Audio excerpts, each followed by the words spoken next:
여러분, 췌장암 영상 하나 보고 난 뒤에 갑자기 몸을 여기저기 만져보고 혹시나 나도 췌장암인가 하고 걱정해 본 적 있으세요? 췌장암에 혈당 얘기 나오면 괜히 내 혈당 수치도 불안해서 다시 재봐야 하고 몸무게 빠졌다는 말 들으면 살 빠지는 이유가 췌장암인가 싶기도 하면서 불안해지는 마음 느껴보셨을 거예요. 그런데 그 불안이 췌장암 때문일까요?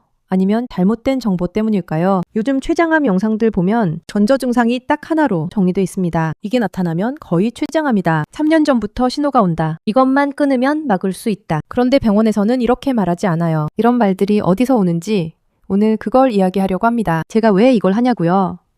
췌장암처럼 무서운 병일수록 틀린 정보가 사람을 더 위험하게 만들기 때문이에요. 저희 어머니도 영상 보시고 너무 걱정을 하시길래 저희 어머니 같은 분들이 많으시겠다 싶어 이 영상을 준비했습니다. 오늘 영상에서 췌장암 예방이 무조건 이것이다. 그리고 기적 같은 예방법도 말하지 않아요. 대신 여러분이 췌장암 관련 정보를 볼 때 언제 걱정해야 하고 언제 걱정하지 않아도 되는지 그 판단이 되시는 기준점을 알려드리려고요. 이 기준점 하나만 알고 계셔도 앞으로 췌장암 영상 보면서 괜히 불안해질 걱정은 확 줄어드실 거예요. 여러분, 몸의 증상 하나 때문에 혼자서 걱정 더미를 안고 고민하시는 부분을 해결해 드릴게요. 끝까지 들어주시면 췌장암에 대해서는 앞으로 제대로 된 정보를 판단하실 기준이 생기실 거예요. 그 전에 구독과 좋아요 눌러주시면 앞으로도 여러분의 건강을 위한 영상 꾸준히 만나보실 수 있으세요. 그럼 지금부터 알아볼게요. 췌장암이라고 하면 떠오르는 말들이 있습니다. 걸리면 끝이다. 발견되면 늦었다.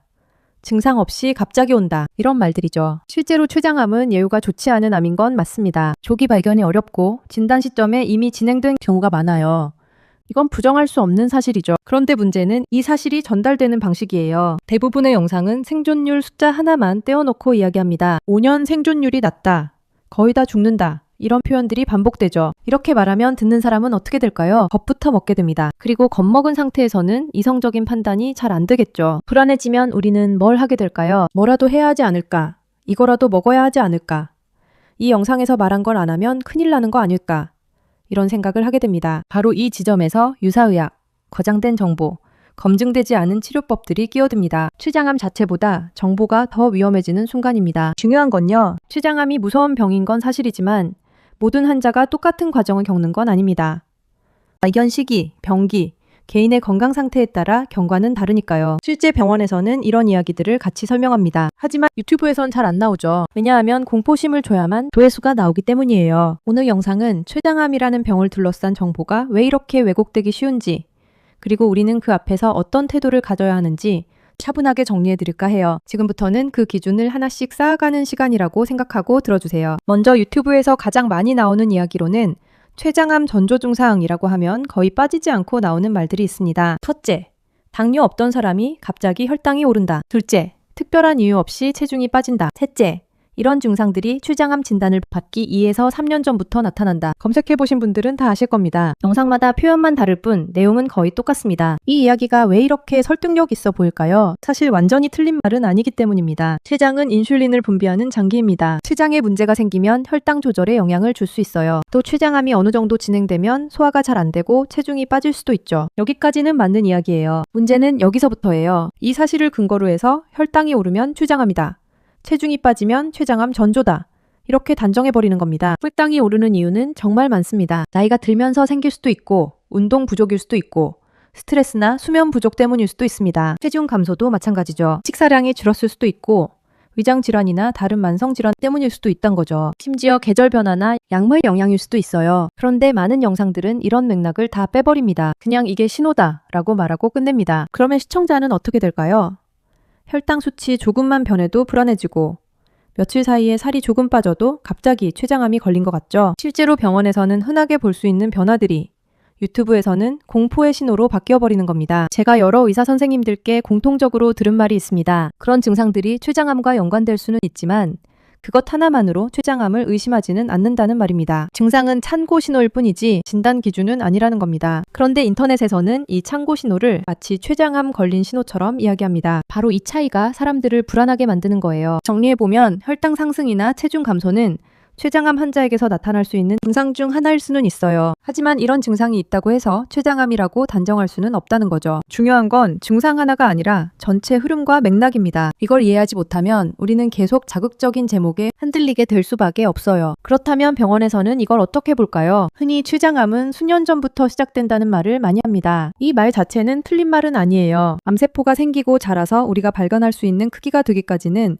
오랜 시간이 걸리기 때문이죠. 연구에 따라 다르지만 췌장암 세포가 처음 생긴 시점부터 진단까지 10년 이상 걸릴 수 있다는 보고도 있습니다. 그런데 여기서 사람들이 가장 많이 헷갈리는 부분이 있는데요. 암이 시작된 시점과 증상이 나타나는 시점을 같은 걸로 생각해버리는 거죠. 암세포가 몸 안에 있었다는 것과 우리가 몸으로 느끼는 증상이 있었다는 건 전혀 다른 이야기입니다. 암은 상당 기간 조용히 자라다가 어느 정도 진행된 후에야 증상을 만들기 시작하거든요. 췌장암이 흔히 침묵의 암이라고 불리는 이유도 여기에 있습니다. 초기에는 거의 증상이 없어요. 통증도 없고 특별히 이상하다고 느낄 만한 신호도 없는 경우가 많아요. 그래서 병원에서는 이 증상이 있으면 췌장암 초기다라고 말하지 않아요. 그런 기준 자체가 없기 때문이죠. 혈당이 오르거나 체중이 빠지는 증상도 마찬가지예요. 이런 증상들은 췌장암이 어느 정도 진행된 이후에 나타나는 경우가 많아요. 즉, 증상이 나타났다는 것 자체가 이미 초기 단계를 지난 경우일 수 있다는 뜻이에요. 그런데 인터넷에서는 이런 증상을 초기 전조 증상이라고 부릅니다. 이건 의학적으로 정확하지 않은 표현이에요.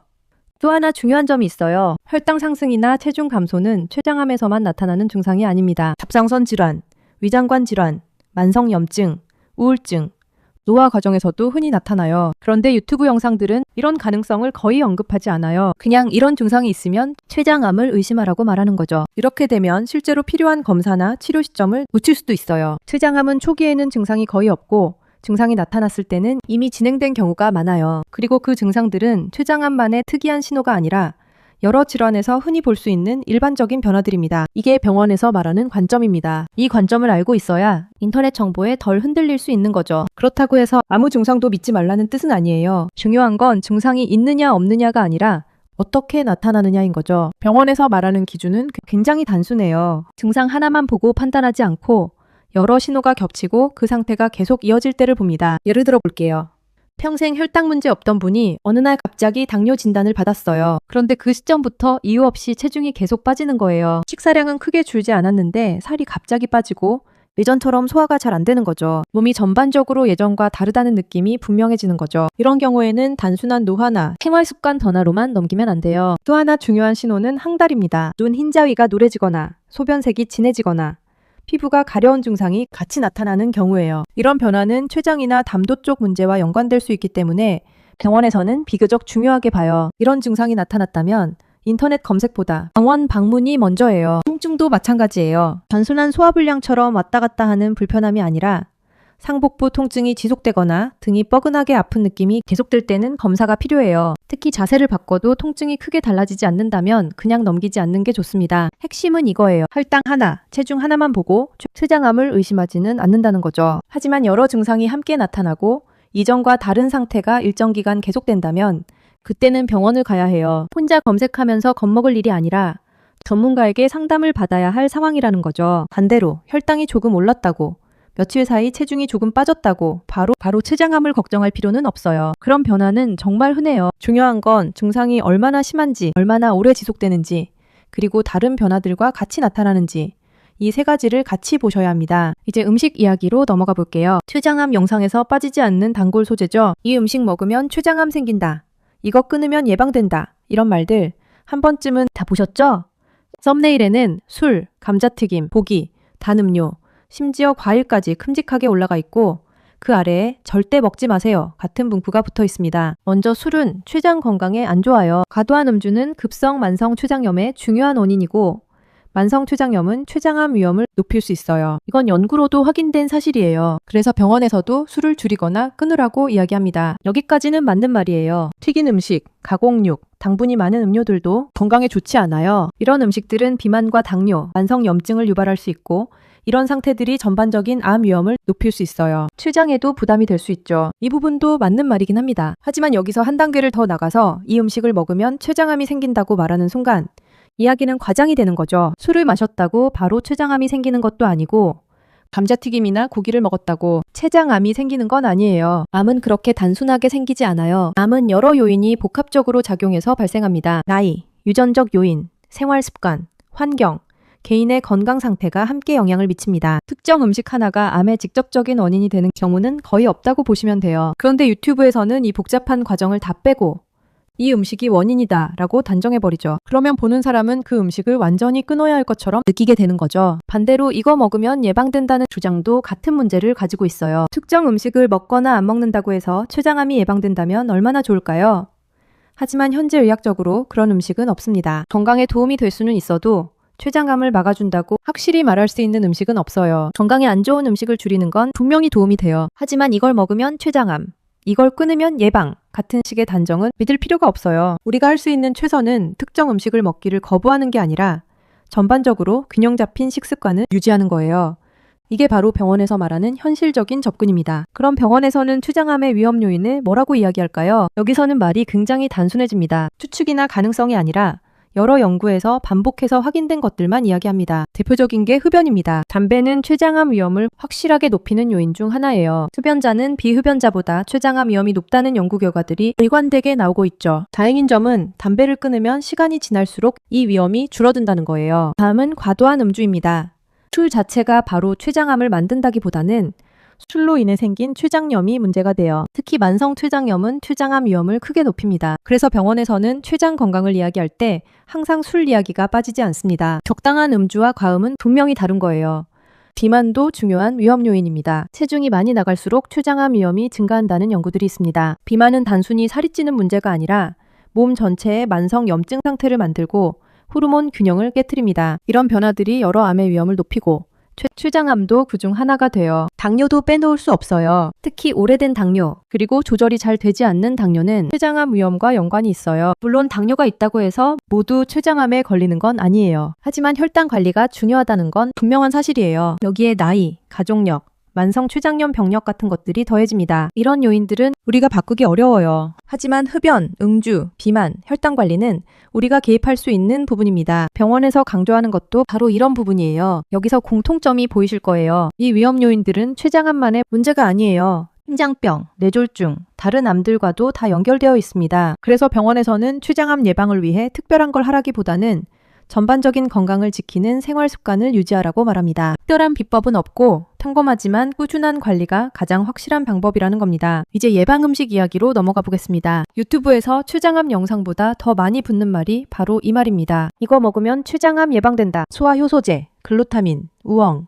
항산화 영양제, 커큐민, 오메가3까지 종류도 정말 다양합니다. 어떤 영상은 아예 병원에서는 말 안 해주는 비밀이라고 포장하기도 합니다. 이런 물질들 중 일부는 연구 실험실에서 세포나 동물을 대상으로 한 연구에서 항염 효과가 있다, 세포 보호에 도움이 된다, 이런 결과들이 나옵니다. 이 자체가 거짓은 아닙니다. 문제는 여기서 바로 결론을 내려버린다는 거예요. 실험실 결과가 곧바로 사람 몸에서의 예방 효과를 의미하지는 않습니다. 의학에서는 이 단계 차이를 굉장히 중요하게 봅니다. 세포 실험, 동물 실험, 소규모 연구, 대규모 임상시험을 거쳐야 실제 효과가 있다고 말할 수 있는 거니까요. 그런데 유튜브에서는 논문 하나만 들고 와서 과학적으로 증명됐다고 말합니다. 이건 과장입니다. 논문은 주장이지 확정된 진실이 아닙니다. 췌장암 예방에 특정 음식이나 영양제가 효과 있다는 확실한 근거는 현재 없어요. 소화효소제는 췌장 기능이 떨어진 분들, 특히 만성 췌장염이 있는 분들에게 도움이 될 수 있습니다. 하지만 정상인이 예방 목적으로 먹는다고 해서 췌장암을 없애는 게 아니에요. 우엉이나 채소도 마찬가지예요. 건강에 좋을 수는 있어도 췌장암 예방 효과가 입증된 건 아닙니다. 항산화 영양제도 조심해야 합니다. 항산화 성분은 음식으로 자연스럽게 섭취할 때 가장 좋다는 게 전문가들의 공통된 의견입니다. 고용량 영양제로 먹는 게 오히려 해로울 수 있다는 연구들도 있습니다. 몸에 좋다와 암을 예방한다는 전혀 다른 이야기라는 점을 꼭 기억하셔야 해요. 특정 음식이나 영양제가 췌장암을 예방해준다는 확실한 증거는 없어요. 건강에 도움이 될 수는 있지만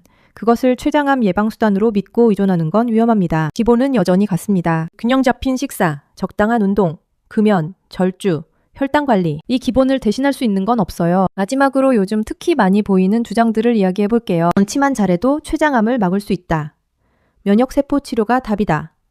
고용량 비타민 주사로 암을 예방할 수 있다.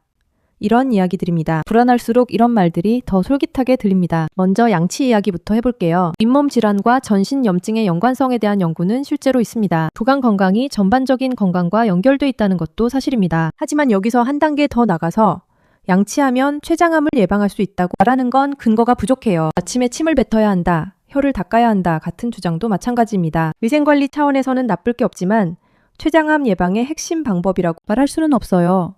면역세포 치료나 미술토 주사 같은 치료들도 많이 질문을 받는 부분인데요. 이런 치료들은 비용이 상당히 비쌉니다. 그런데 췌장암 예방이나 치료 효과에 대해서는 아직 확실하게 입증된 근거가 없어요. 일부 환자분들이 체감상 좋아졌다고 느낄 수는 있지만 그게 의학적으로 효과가 검증됐다는 뜻은 아닙니다. 병원에서 이런 치료를 조심스럽게 보는 이유도 바로 이 때문입니다. 고용량 비타민 주사도 마찬가지예요. 혈관으로 바로 들어가니까 효과가 좋다.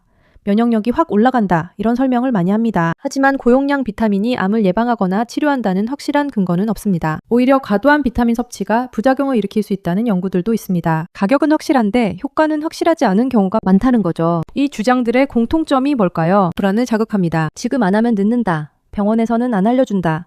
이런 식으로 마음을 흔듭니다. 그리고 결국 비싼 선택으로 이어지게 만듭니다. 하지만 췌장암 예방이나 치료에서 가장 중요한 건 검증된 방법을 따르는 거예요. 병원 치료, 생활습관 관리, 필요한 검사, 이 기본을 대신할 수 있는 건 없어요. 마지막으로 이 영상에서 꼭 하나만 기억하셨으면 해요. 췌장암에서 가장 위험한 건 질병 자체가 아니라 절박함을 이용한 정보입니다. 겁을 주고 단정 짓고 이거 하나면 된다고 말하는 정보들이 우리를 더 불안하게 만드니까요. 췌장암을 예방하는 특별한 비법은 없습니다. 담배 끊고 술 줄이고 체중 관리하고 혈당 잘 조절하는 것. 너무 뻔해서 실망스러울 수도 있지만 병원에서는 지금도 이 이야기를 가장 중요하게 해요. 그리고 몸에 이상 신호가 느껴지면 인터넷 검색부터 하지 마시고 병원을 찾으세요. 검사가 필요한지, 지켜봐도 되는지 그 판단은 전문가가 해주는 게 맞습니다. 오늘 영상에서 말씀드린 기준만 기억하셔도 됩니다. 증상 하나로 겁먹지 말 것, 여러 증상이 겹치고 이전과 다르게 지속될 때 병원 갈 것, 기적 같은 말에는 한 번 더 의심할 것. 이 기준이 여러분을 불필요한 불안에서 지켜줄 겁니다. 오늘 영상이 도움이 되셨다면 구독과 좋아요 부탁드립니다. 앞으로도 여러분의 건강을 위해 도움되는 좋은 영상으로 찾아뵐게요. 감사합니다.